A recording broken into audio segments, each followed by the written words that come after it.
Everyone, please come forward.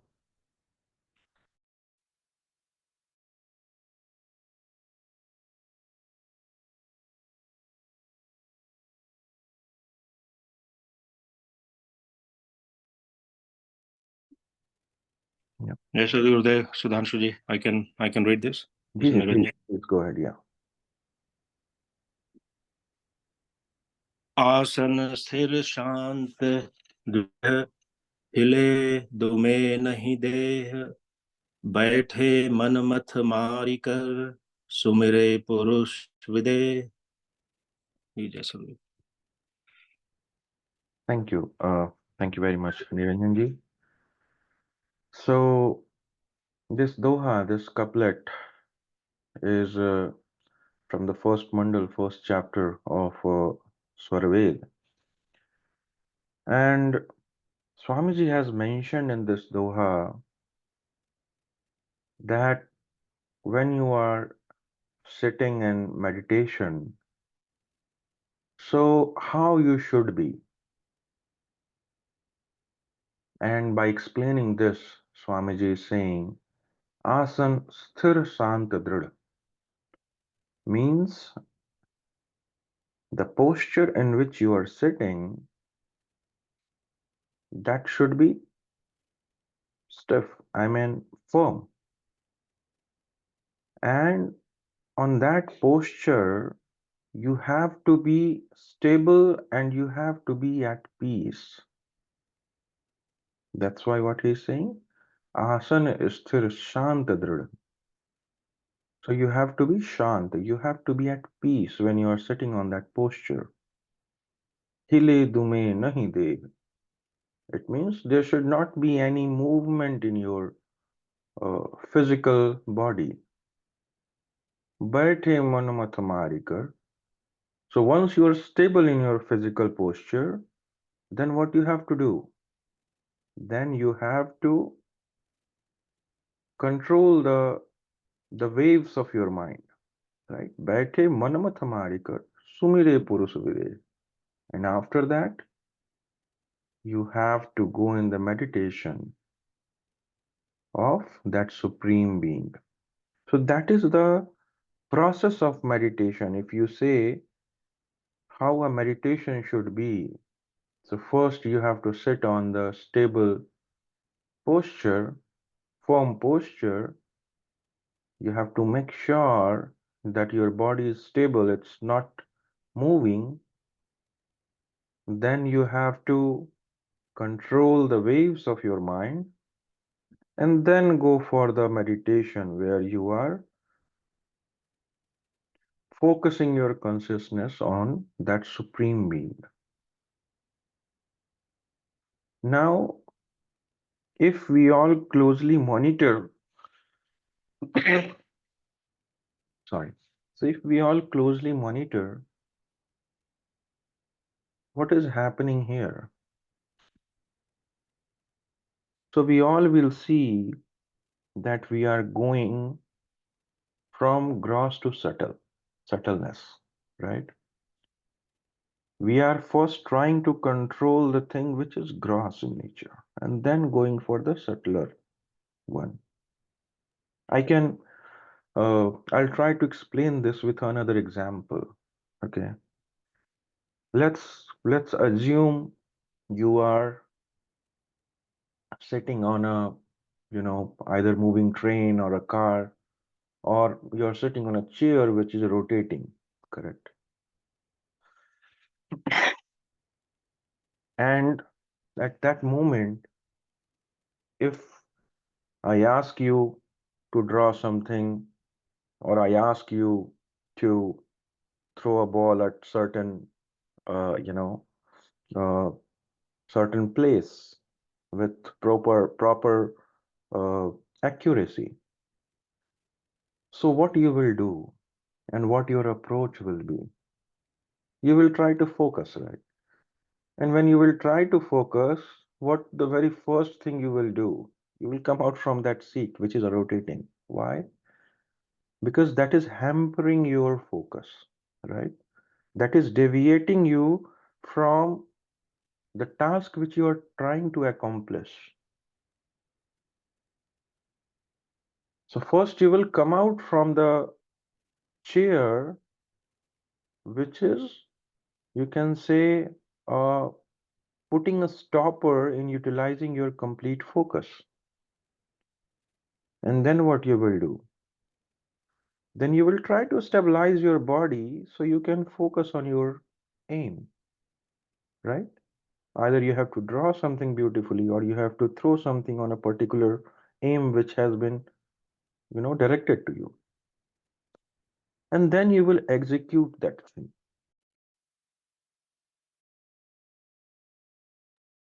So what it means? It means is whenever you have to execute anything where you have to apply your focus, so what do? You try to remove all the obstacles which is creating deviation for you. And then you collect your focus and then put that focus on fulfilling your aim. So that's what we do in our physical life, right? Even when you are trying to read some book and someone is playing, loud music on the room, it is giving you some kind of disturbance to focus on understanding the deep concepts of that book. What you request? Hey, can you please stop the music? It is creating deviation. I'm not able to focus, right? That's what we say. We are not able to focus. So, when in our day to day work, even when you are trying to do something which requires little focus, you're trying to make sure that there are no deviation. So, think about when you are going to control the entity which is strongest in this entire physical world. Just imagine what kind of focus you need. Here we are talking about controlling of your mind, right? So mind is the strongest entity of this world. Why it is the strongest entity? Because it has the capacity and capability to change everything. You are trying to focus on something, your mind will take you somewhere else. You're trying to execute something, your mind will take you somewhere else. So, what we call a worldly person is the das of mind, the servant of mind. Wherever mind go, the soul follows it, right? So what we are trying to do, we are trying to control that strongest entity. So when even for a small work, we try to make sure that there is no deviation, just think what kind of preparation you need when you are going to conquer the strongest entity of this world. So that's why Swamiji is mentioning when you are going for meditation, you have to make sure that there is no deviations, there is no disturbance around you when you are sitting for meditation. So what kind of deviations, what kind of disturbance you will face? First disturbance is your physical body disturbance, right? If there is a pond and you have to see your face on the water of pond, what is important? The important thing is the water needs to be still, right? And in pond, if the water is dirty, what will happen when water is still? Slowly the dirt will settle down at the bottom and then you will be able to see your face. But if water is not, you know, settled, it's wavery, you will not able to see anything. Similarly, in meditation, we have to settle lots of things to focus on our ultimate aim. What we have to settle? So we have to settle down all the things which is from gross to, the subtle things. And not only Swamiji has mentioned, your entire Ashtanga Yoga Darpan, your entire Ashtanga Yoga, that is based on this, right? That's why what is mentioned there, what you are trying to stabilize first, you're trying to stabilize first your body. That's why there the first entity is asana, right? The first entity of Ashtanga Yoga is asana. Why there is asana? The important of asana is it helps you in two ways. It prepares your body. How it prepares your body? It helps you to stabilize your body, and it helps you to remain on that posture for long. Correct? If a person is not practicing asana, what will happen? If he sit in the normal posture, he will start feeling the numbness, he will start feeling the pain in 2 3 minutes or 5 minutes. You have to sit for meditation for 10 15 20 30 minutes. So if you are feeling the pain on your body, how you will focus somewhere else?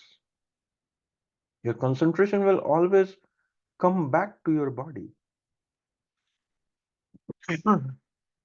That's why when Swamiji was mentioning about meditation in this couplet, what Swamiji has mentioned? Shantadrida. So the posture in which you are sitting, you have to be in peace.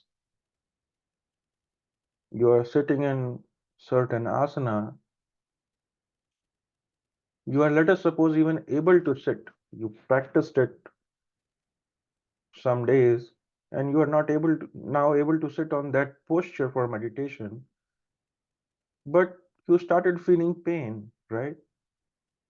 So that posture is not good for meditation. Why? Because you have to be in peace when you are on that posture. You don't have to think about your posture when you are in a meditation, right?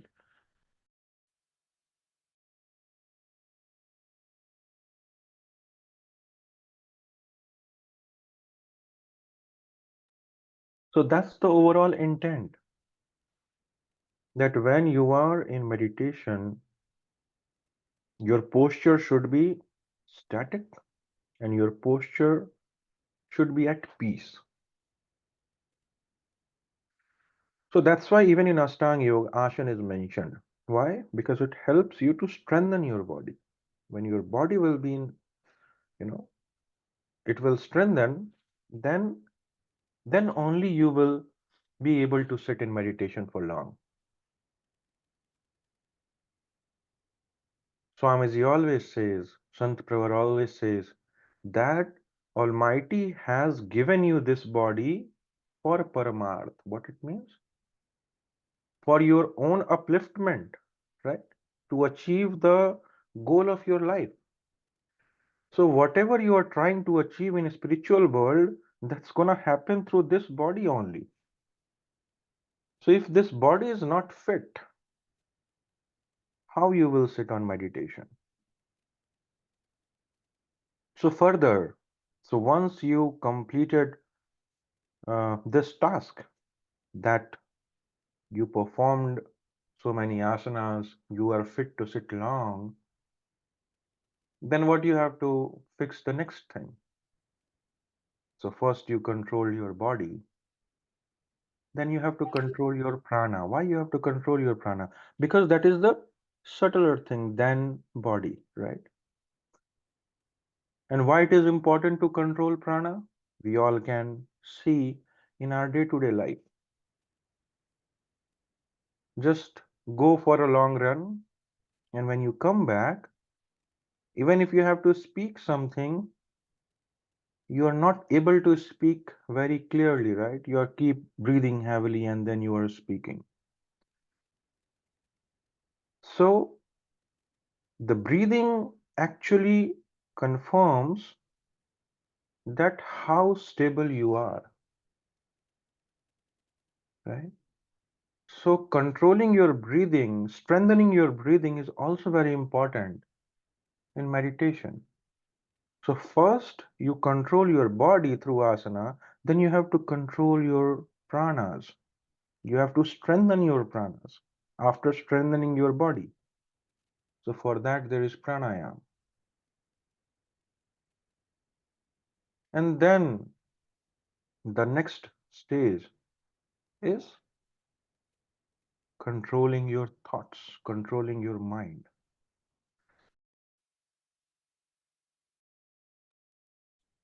So even if you see the sequence of Ashtanga Yoga, that also talks about keep strengthening from gross to subtler things, then only the stage of sadhana will come, the stage of samadhi will come, right?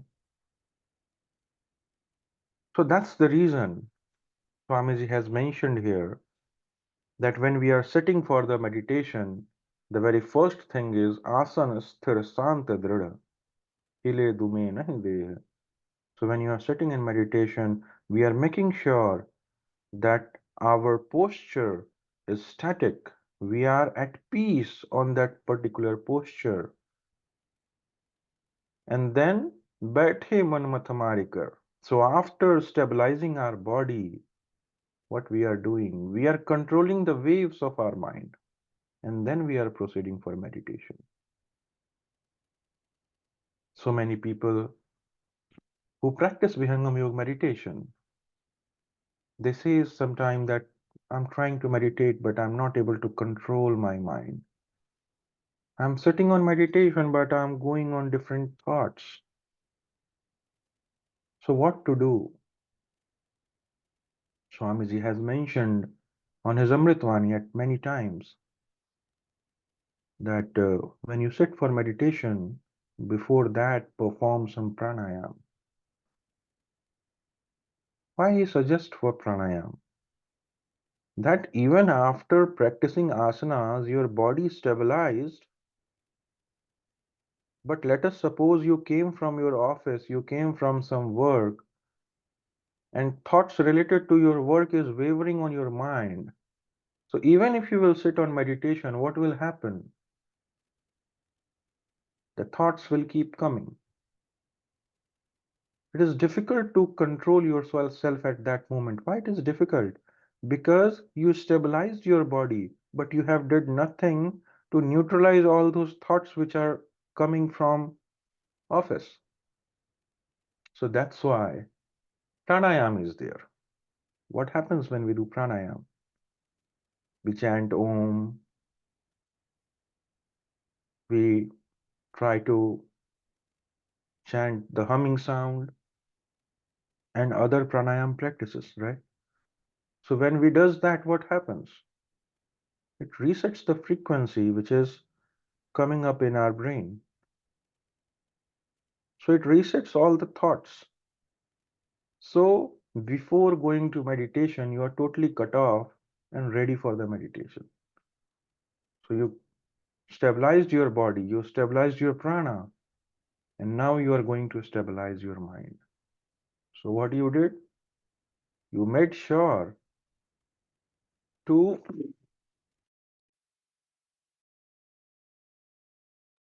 you made sure to make everything stable around you, which will help you in your meditation. And that's what Swamiji is mentioning here. That's the overall purpose of this couplet, that when anyone is going for meditation, we have to make sure that everything which plays a very crucial role in meditation, that needs to be stabilized. Now the next question which comes is, Swamiji is talking about asana sthira. So what asana we should follow when we are going for meditation? So Swamiji has mentioned in Swarved that there are so many asanas, and there is no such foundation to follow certain asana when you are sitting for meditation. Why so? Because the ultimate purpose is to control your mind in the initial stage of meditation. And further, as your practice will proceed, as your sadhana will proceed, you are going to practice the higher level of meditation. So the meditation is at conscious level. At that moment, the physical body is not that much relevant. So what is relevant? The relevance is your body needs to be at peace when you are sitting for meditation. So any posture in which you are feeling comfortable for a long time, that is good for meditation. And that's what Swamiji has mentioned in Swarved. स्थिर सुख स्थिर सुख आसन रहे साधन योग विधान मन प्रसन्न सुख शांति है योग है सहज समान. So even for sukhasana, in which you are simply just folding your legs and sitting, even that posture is good. Why? If your mind is happy, you are at peace on that posture. Not only that, Swamiji has mentioned सहज फलहति मारकर वा सिद्धासन साध स्वास्तिक पद्मासन लगे सुख सब आसन राध. So as per your physical condition, whatever asana suits you, in whatever asana you feel comfortable and sitting for a long time without any physical pain, the asana in which you are at peace, that is good for meditation. Either it is sahaja palahati, simply folding your legs, or siddhasana, or swastikasana, or padmasana. Even if nothing is working for you, you are not capable for doing all these asanas, you are not physically fit at that moment, then even savasana is good. Sukha sava asana radha.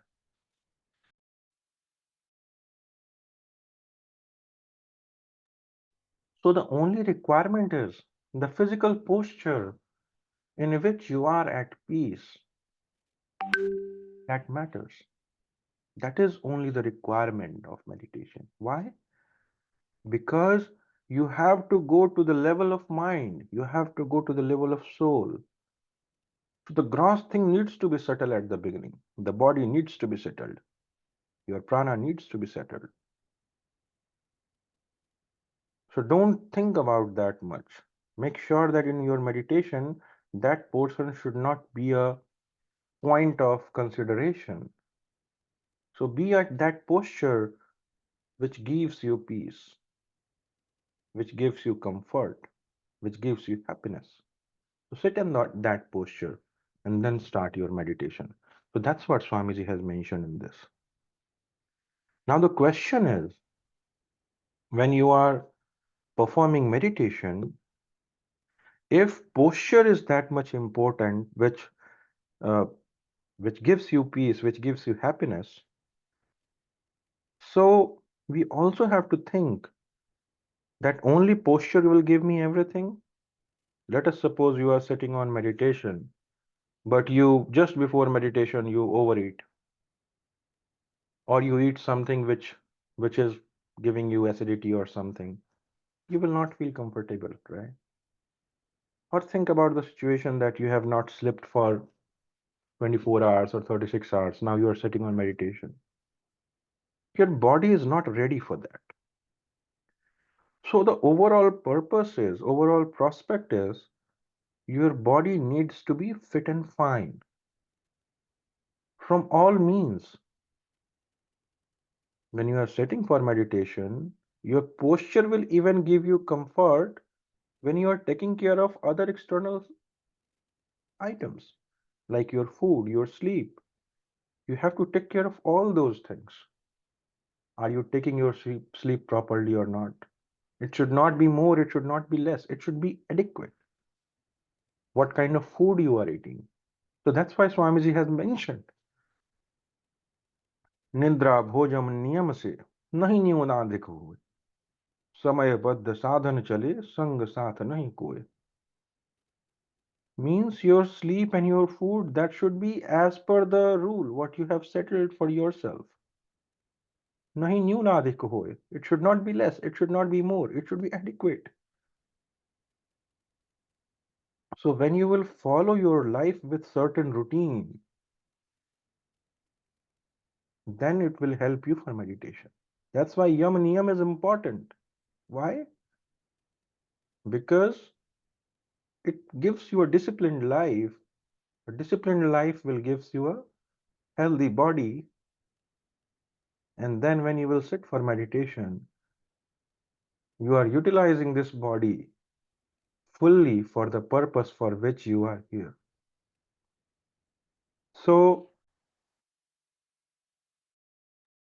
in my sense, this doha, this couplets, talks about all kind of preparations what we have to do before sitting for the meditation, before sumiro purusuvide. So all these preparations, what is needed, either at your physical level or at the level of pranas or at the level of mind, that's very important. Swamiji mentioned about asana. There are several levels of asana. Swamiji said, आसन तीन प्रकार का तन मन आत्म जान वेत्ता तीनों भेद का सो रहस्य गम ज्ञान. So there are three types of asana. Asana of body, asana of mind, asana of soul.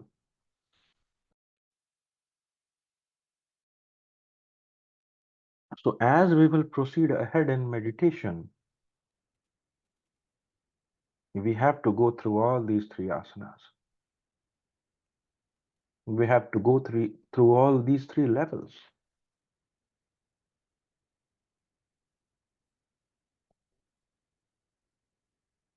And as you will start gaining subtleness in your meditation, you will start elevating in your meditation journey. You will grow. You will go from the asana of tan to asana of man, from body to mind and mind to soul.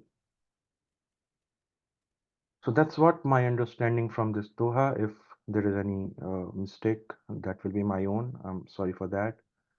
I'll request anyone, please come forward and share your views. If you have some question, please raise it. We all who are in this session will try our best to answer that question.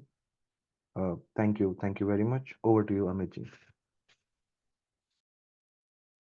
Thank you, Sudhanshuji, for explaining this doha, the entire sentence and each word of this doha so beautifully with help of examples. Thank you so much. So at this point, we will open up a line for anyone who has any questions about this. Please feel free to unmute and share your question.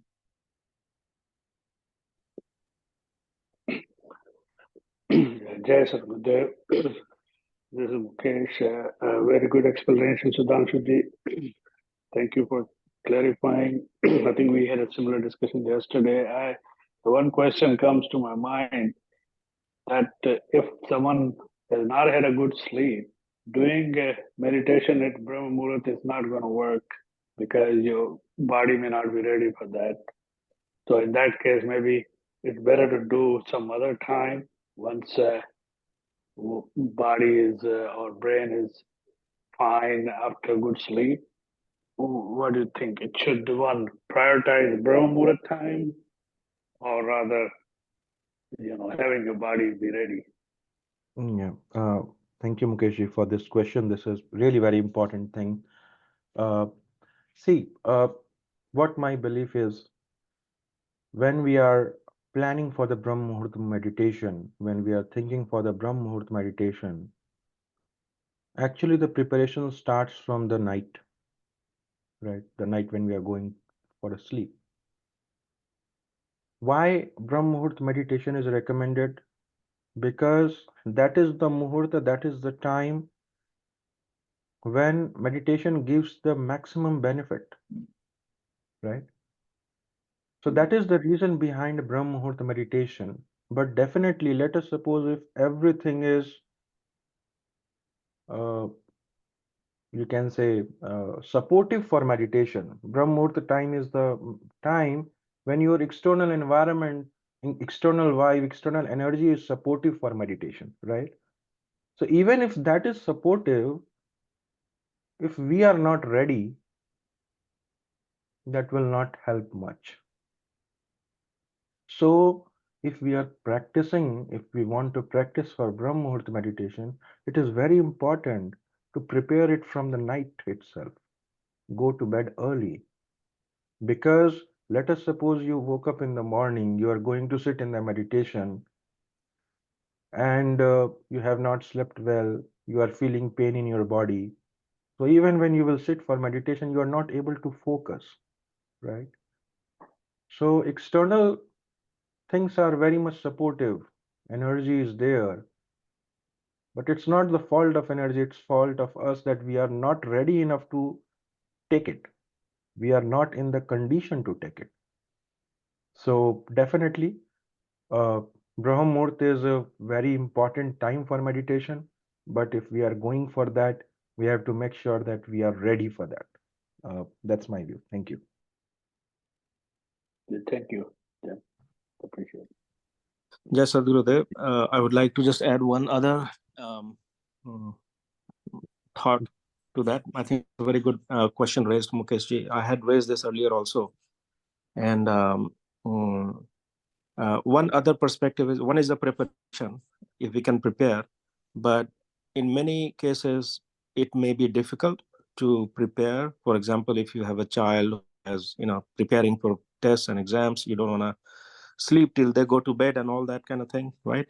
So in that case, how do we still benefit from that energy that apparently rains, showers during that time, especially 3:40 a.m. in our Shastra is said to be the peak of that Brahma Muhurt. So how do we benefit from that? One is, of course, if we, let's say, if we can, I'm speaking about the situation where we can prepare while going to sleep. Then I think maybe abhyas. So if we, because our body, mind, they are malleable, and if we put them in a certain kind of a dhacha, then it will eventually fall into that kind of a pattern. So if we force ourselves, because we know that if this is the kind of schedule that I have to work around, and in the beginning, it will definitely be challenge, because when we wake up, we will be half asleep, even though our bodies might be okay because we are not doing strenuous activity, but our mind is in a sleepy mode. So how can we focus on the focal point? And that is a challenge. And and one thing I realized is doing that alone is definitely a challenge.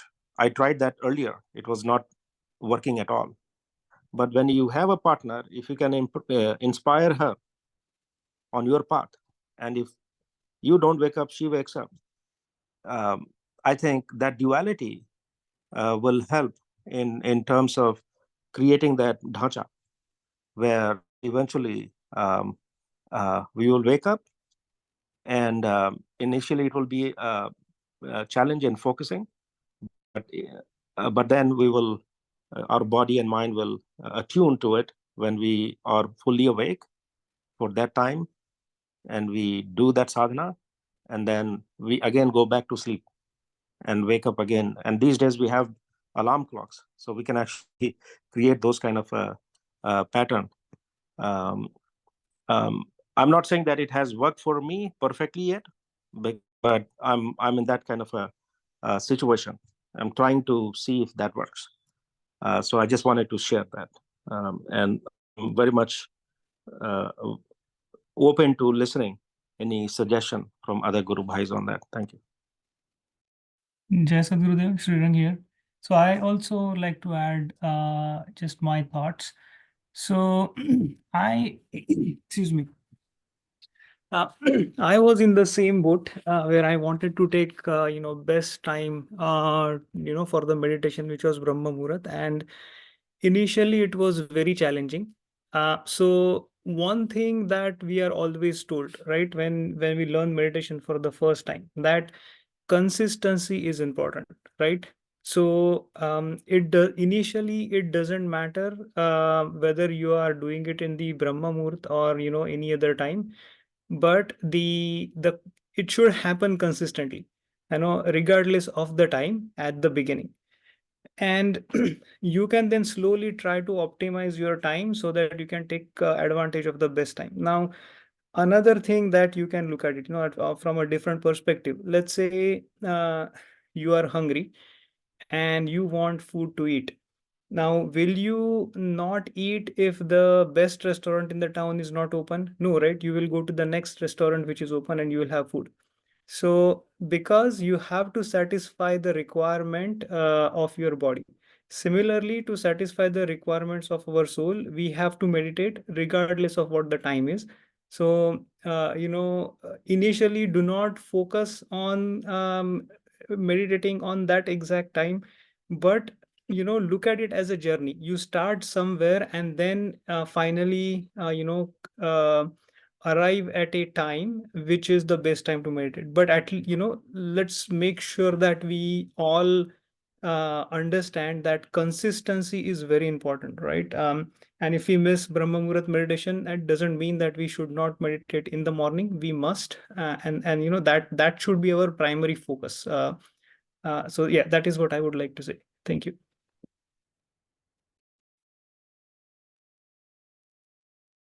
Thank you, Niranjanji and Shiranji, for sharing your views.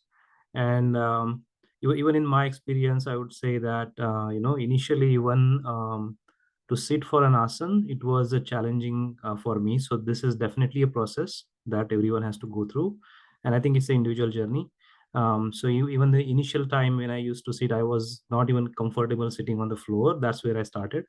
So even to write, I think there are um, some a few things that can help you facilitate that sitting as well, like where you're sitting. Are you sitting on the hardwood floor or hard surface versus something that is soft, right?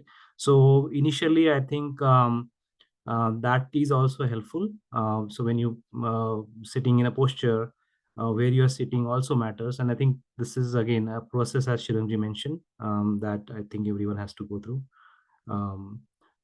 Anybody wants to share any additional thoughts, please feel free to unmute and share your views. Yeah, this is Hasmukh. The Doha doesn't say anything about the time. It emphasizes how we can stabilize our physical body and the mind. At least in this Doha, there is no mention of Brahma Muhurta or anything. And I think it's good practice to do meditation in Brahma Muhurta. But meditation can happen anytime. It has to go beyond the body and mind. And in Doha, Sumere Purusha Videha, that's very important. The first prerequisite was the Deha and mind. So I think the timing is, although important, it's not that important. You can meditate anytime, as long as your body is not disturbing you, and as long as your mind is not disturbing you. You could be anywhere, anytime. I think that's my understanding. Ji, thank you very much, Hasmukh for your input, and that's very true, and that's what Swamiji also mentioned, that the the Vidhivat sadhan which Swamiji has mentioned in the proclamation of Vihangam Yoga, अद्भुत मार्ग योग विहंगम मैं तुमको बतलाऊंगा यदि विधिवत तुम साधन करियो. So on that Vidhivat sadhana, Swamiji has mentioned minimum 2 times, right? But it has not said that, how many times you can do. You can do 3, 4, 5, whenever you get time. So definitely, it is important to practice it. The more you practice, the more benefit you will get. But at least you should do for the two times, right? In in so many couplets, Swamiji has mentioned about a state uh, where a seeker, where a practitioner is on the meditation state, is on the meditative state for entire day.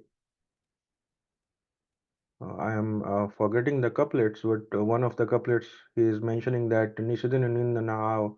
So uh, a practitioner is reaching to that state where in the morning or night he is not even going in the sleeping mode. He is so much involved in the meditation. So definitely practice is the prime thing. Uh, the more we practice, the more benefit we will get, and that's the core. So totally agree to you. Thank you very much. Thank you, Other Asmuji. question, Sudhanshuji, I have other question. In this Doha, Swamiji has mentioned about Sthula Sharira and Sukshma Sharira, body and mind. Swamiji has talked about 6 Dehas, Sukshma, Sthul, Karan, Mahakaran, Keval, and Hamsa. Can you relate if there is any relation between this Doha and other 6 Sharira?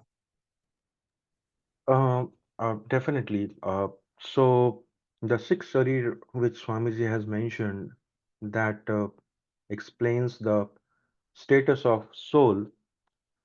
So when it fall from its Hans sharir to Sthul sharir, so what all phases the soul cross, that describes about the different kind of sharir, different kind of deha, right? So from Hans to Kaivalya, Kaivalya to Mahakaran, Mahakaran to Karan, Karan to Sukshma, and Sukshma to Sthul. Now, when mind come into the picture, uh, it is in the Sukshma Deha, in the Sthul Deha, and Karan Deha is the Deha where the Granthi, what we talks, right? So, uh, the junction of consciousness and inertness, the Prakriti and the soul, that connects happen in that deha. So that's why that is important. Now, in this doha, Swamiji has mentioned about different levels of meditation when you go, right? Uh, uh, when you stabilize your body, then you will go to the more subtle level where you try to stabilize your mind. Until unless you stabilize your body, you cannot stabilize your mind. So, uh, in my view, what I can say, definitely not directly related to body, uh, but you can say the level of your consciousness is moving from gross to subtle, right? So you are going from uh, the gross physical body to the sukshma body. That definitely we can say. You are going to control your mind, and that is only possible when your uh, physical body, the sthul sharir, is at peace, is at the static level. So that what definitely Swamiji has mentioned here, and the entire in this entire doha, what is happening that our consciousness is going from physical to gross, from physical to subtle level, from gross to subtle level, from physical body to uh, mind, and further it will go ahead.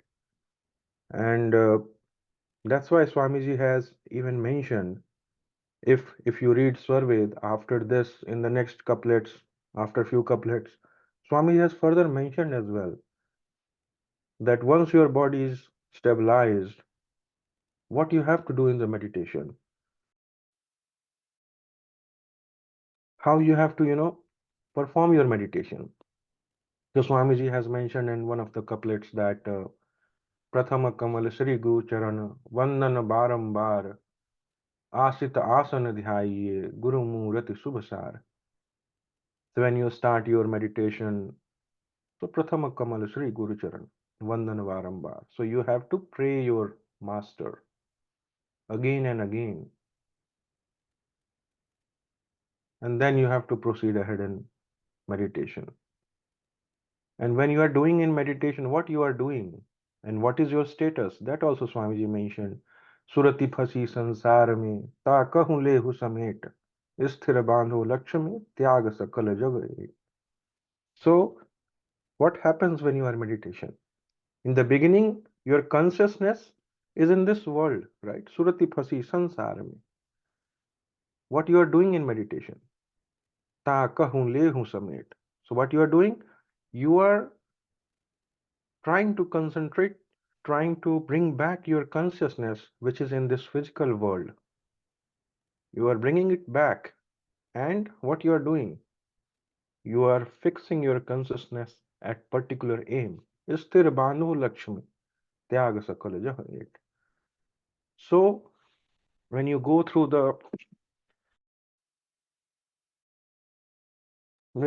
the other couplets that explain the future, steps, and there we understand that this entire process is about shifting your consciousness from physical world to the higher levels, from body to mind, mind to soul, and that's what this journey is all about.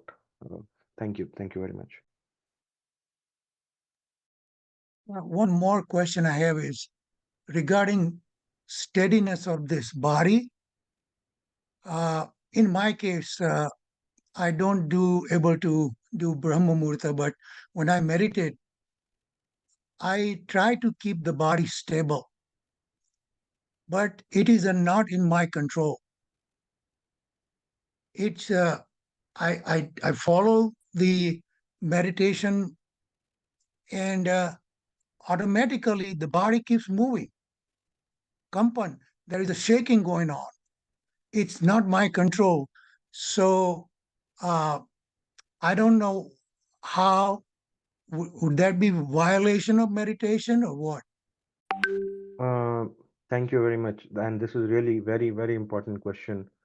So actually, what Swami is mentioning here is doing it in the start of meditation, right? You are making sure that your body is static, is at peace. But the state what you are mentioning, that happens in the deep meditation, right? So Swamiji says that this kump, this vibration, that is the experience what you are getting during the meditation, right?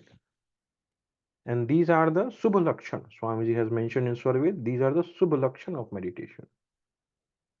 It confirms that you are in the righteous path.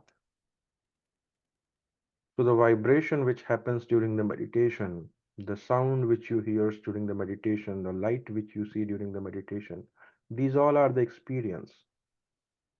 And this is confirmation that you are in the righteous path of the meditation. So that is different. Those are the experience of meditation. But what Swami is mentioning here is when we are going to sit in meditation, the posture should be that posture in which we are at peace for longer duration. So that's the intent and that's the difference. I hope it answers your question. Thank you. Thank you, Asmukji, for asking those questions. This definitely helped all of us understand more. And thank you, Sudhanshuji, for explaining. I see Chitralekha ji, you raised your hand. Do you have any question?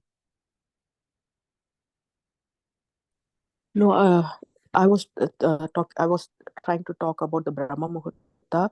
Brahma Muhurta time starts at 3:40, and it goes up to certain time, like 45 minutes before the sunrise. So it doesn't have to be always 3:40 that we have to start our meditation. And that's what I wanted to say. And meditation should not be like like a punishment. Oh, I have to do. It shouldn't start like that. It should come naturally. When you sit, it automatically flows. So our mind should not be in stressful mode even to before we start the meditation, and there should not be any uh, like a, condition. Oh, we have to say, otherwise we will not get achieved. We shouldn't be feeling like that way. That's what I wanted to say. Actually, I'm having a hard time talking because of my cold. I just wanted to say Brahma Muhurtam time varies from, it starts from 3:40 and it goes later time also. So we can start our, we can do at 4 o'clock or 4:30 or 5 o'clock also, depending upon the sunrise. Thank you, Chitralekha ji, for sharing your thoughts. Hope you feel better. Sudhanshu ji, any thoughts on the Brahma Muhurta time? No, totally agree with Chitralekha ji that so Brahm Muhurta time is usually 3:30, 3:40 till 45 minutes before the sunrise. So you have that span, and as per your routine, as per your comfort, you can select and pick some time for that. So that is totally true, and agree to this. One thing definitely for the beginners who are started meditation.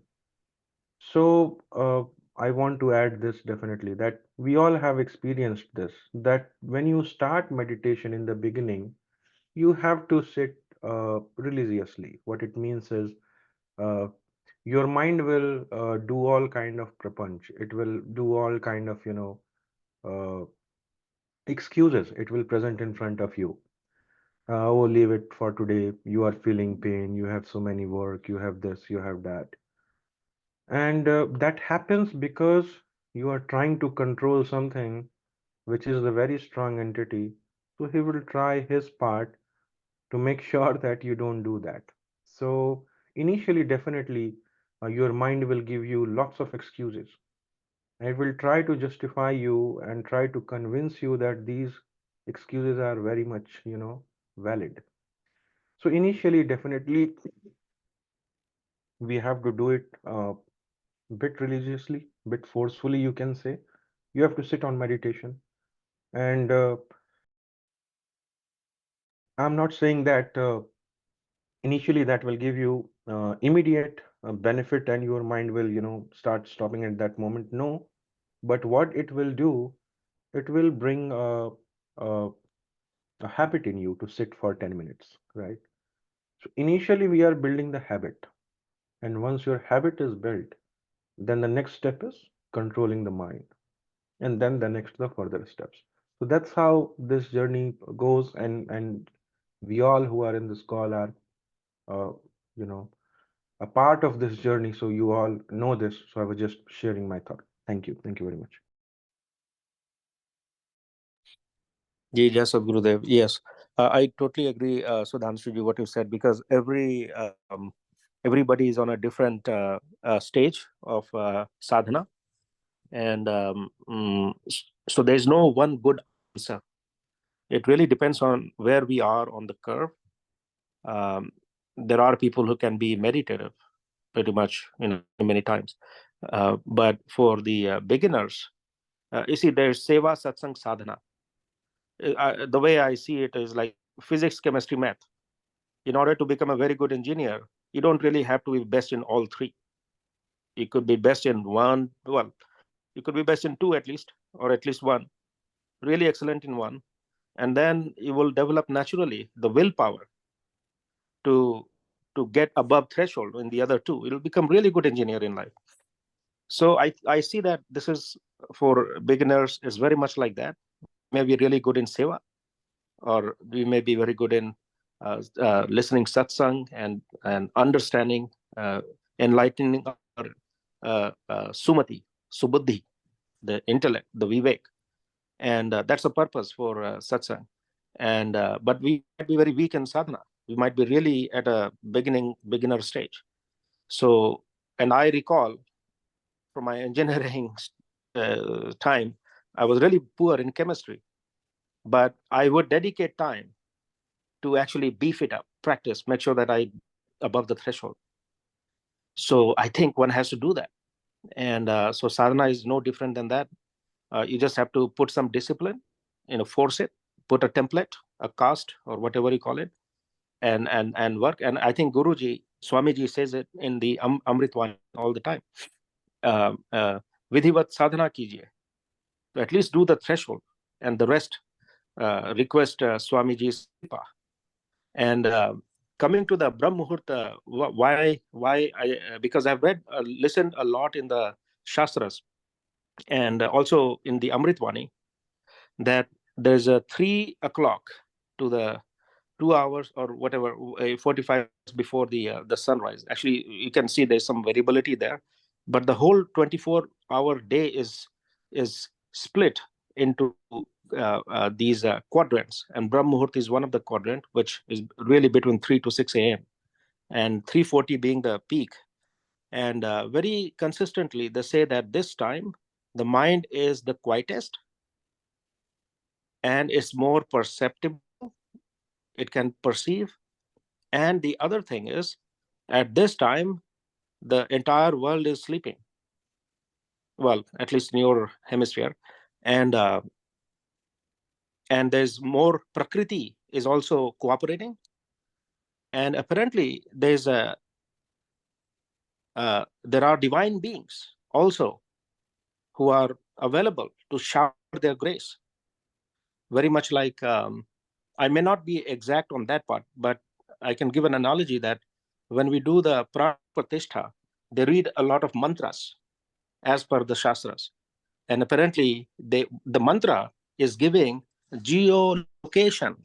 It's giving the address that this particular location in this Brahmand, please come, we are inviting you. And consecrating this particular idol, this murti, please imbibe this and bring your energy, bring your presence. That's mantra and bhav. These are the two aspects that go into place in doing Pran Pratishtha that we just saw played out in the whole Ayodhya consecration, right? So I'm just giving an analogy. So this time is very much like a sadhak with a true intent is giving a much more vivid sense of desire for that blessing. Not to say that it cannot happen at other time, and maybe a more research needs to be done. But if the Shastras are saying so consistently, there must be some similar analogy there. So, so given all of these kind of factors, at least for the beginning stage, we may just have to kind of try to get above the threshold, and maybe for some it may become experiential. So really, we should see if people who do experience more perceptibility during the Brahma Muhurt may be in the best position to actually share their experience. But I'm just saying based on what I have heard, what I have read, and maybe we can take some baby steps in that direction. Thank you. Thank you, Niranjanji, for sharing your thoughts. So I just have one follow-up question for Sudhanshuji on this. Is the last line mentioned here, Sumire Purusha Vidya? Is it so? I mean, so what? Can we explain a little bit more on this? That is this more about in the beginning, before starting the meditation, remember the supreme being, or this is more about the meditation that you are doing? You have to focus on that focal point. That itself is called here Sumire Purush Vidya. Yeah, thank you, Amitji. So actually, this doha, this couplet is talking about the state when a a seeker is in the yoga samadhi state, right? So when a person is in yoga samadhi, uh, through which phases he goes, that's what is explained here. That in going for the yoga samadhi, he first stabilizes his body, and then on that state, when his body is stable, when his body is at peace, he controlled his thoughts of mind, wavering mind, and after stabilizing the body, after stabilizing the mind, then he is at the third level where he is actually performing the Sumiro Purusha Videhi, where he is actually performing the Sumiran of that Videhi, means at that supreme soul, supreme being.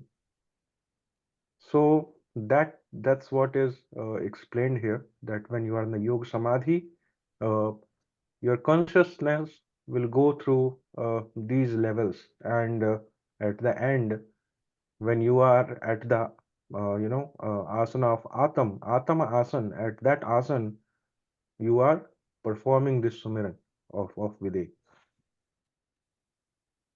Thank you, Sudhanshuji. Yeah, Anyone has any? Yeah, I have please go ahead.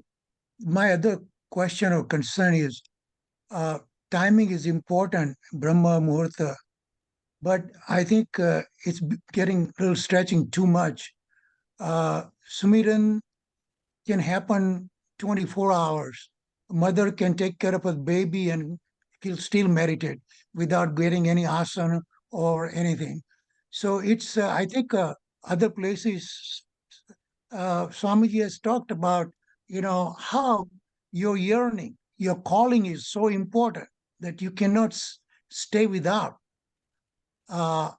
Your yearning is so important. So when you are so prasanna or cheerful, we should go with the mood of cheerfulness, whatever the time is. If cheerfulness is not there, if your mind is halfway in Brahma Murta, that's no good. But if you are prasanna and cheerful, even at 12 o'clock afternoon, uh, that that to me is more calling than stressing too much on Brahma Murta. Yeah, totally agree to you here. And the one item which you also mentioned, the one point, that even on different postures, doing their work and everything, you have to do the Sumiran. And so actually we can understand it this way as well, that if you ask a normal person to, let us suppose, aim something, correct? Then he will stabilize his body and everything, and he will make sure that what he's aiming, that is also stable, and then he will try to, uh, aim that particular destination. But when you talk about the expert, giving you an example, like think about Arjun, right? So even the fish was moving, he, without further, any kind of difficulty, he simply aimed it and accomplished his task. So what it means, that when you are focused, when you are reached to that level, then definitely you don't have to go for all these preparations, because your focus is so you can say, it is so strengthened that it don't need all those things. You are at most at that level, that by doing all those things you are performing your meditation as well, right? So definitely when you are starting, you are going through this uh, practice, and when your focus strengthen, when you always start remaining at that level of meditation, then one stage comes that you are doing all of your worldly activity, you are doing all your work, but your consciousness is always at that level. Your consciousness is always with Almighty. So Swamiji has mentioned about that level, and that is really very important.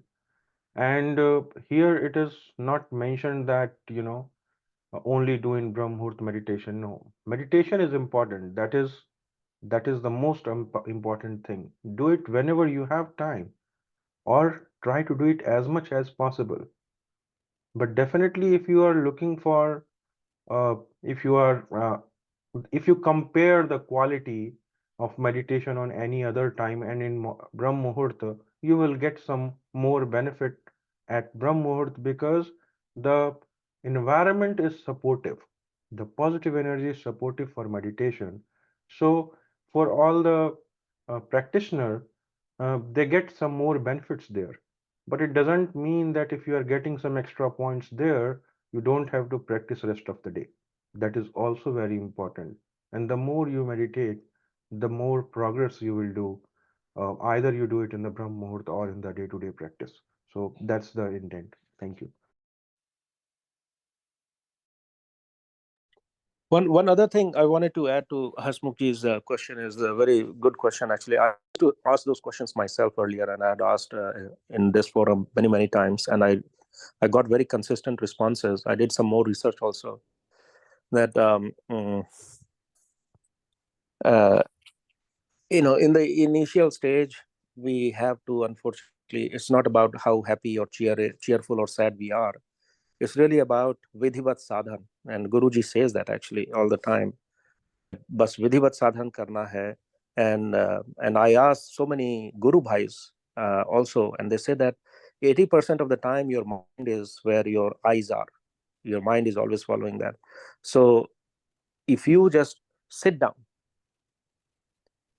and just look at your focal point, don't worry about anything else. And when you veer off, just keep. So it's like a mechanical process. And Guruji is suggesting that start from there.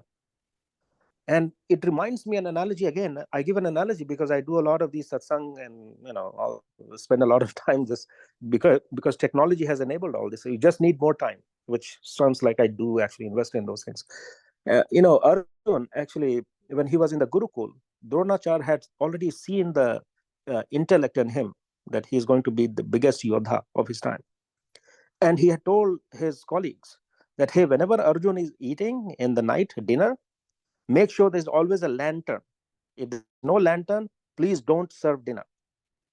And apparently one night what happened is there was a storm and the lantern was off, and other kids went out, and Arjun realized that he could eat the food, and he's able to actually put the food in his mouth without, in spite of being so dark. And apparently that thought came into his mind that, wait a minute, that means if I can eat in the dark, that means I can practice my arrow in the night too. And after that, to all the fear of Dronachar, he went out with his strong willpower and practiced every night. As a result, what happened is when the Dronachar later asked him, like, what do you see in the bird? And he was the only one who says that I only see the eye of the bird. The rest, everybody is seeing the tree, the fruit, and the leaves, and all of that. So that is what happened with him. So when Guruji is saying about Vidhivat Sadhan, I think that's what he is suggesting. That even though he knows that we cannot be like that Arjun, so eventually we still have to seek his kripa. And he says that all the time.